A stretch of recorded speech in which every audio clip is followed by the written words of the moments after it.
Hello everyone, welcome back to the channel. Today we are going to learn one of the types of typecasting, and that is implicit typecasting.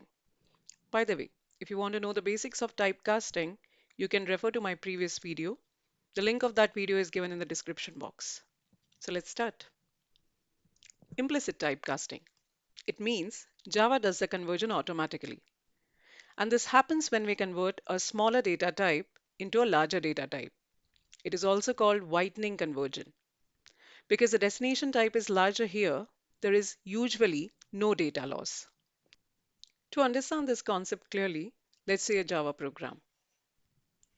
So here I've taken a class called implicit casting example, and inside the class we have a main method. Inside the main method, I've taken one integer variable num, whose value is 100. And now here you can see I'm assigning variable num to a double variable result. And then I'm trying to print the value. Let's see the same program in IDE. So I'm using IntelliJ Community Edition. IDE is Integrated Development Environment. It's a software where you write, run, and test your code in one place. So as we have seen in the previous slide, I've created a class called Implicit Casting Example, which is having a main method. Inside a main method, I'm having a variable num, which is of type integer, and the value which is assigned to it is 100. On the next line, I'm assigning num, which is of type int, to a variable named result, which is of type double. And here on the next lines, we're just trying to print their values. As you can see here, I've written a comment that is implicit casting. So basically, this is a place where implicit casting is taking place. If you recollect the definition of implicit type casting, it says Java does the conversion automatically, and it happens when we convert a smaller data type into a larger data type. So this is a hierarchy of the data types, which are of type numeric, and the size is from smaller to larger.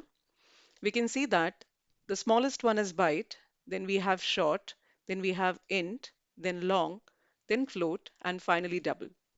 It means int data type is smaller than the double. And as we are assigning the value of int variable to double, the implicit casting is taking place. Let's try to run the program and see the output. So for running the program, here we can see we have an option to run, and this is the output. So initially, I'm just trying to print the value of int variable, that is num, which is giving me value 100. And after implicit casting, when I'm trying to print the value of double variable result, it is giving me 100.0. So this decimal value defines it's a double variable. Let's make some changes in this program and see how it is affecting the output. So what I'm going to do is I'm going to change the data type from int to short. I can just change this println statement to short value. And let's run the code. Here we can see the short value is 100 and the double value is the same. So basically, again, as we can see this order, short is again smaller than double. And that's why here the implicit casting takes place. I can do one thing. I can make the changes here. I can make it byte, and let's try to store this value in int variable result. So I will call the first one as byte in the program, and the second one will be int. Let's run the code. Again, we can see here the output is byte value 100, int value 100.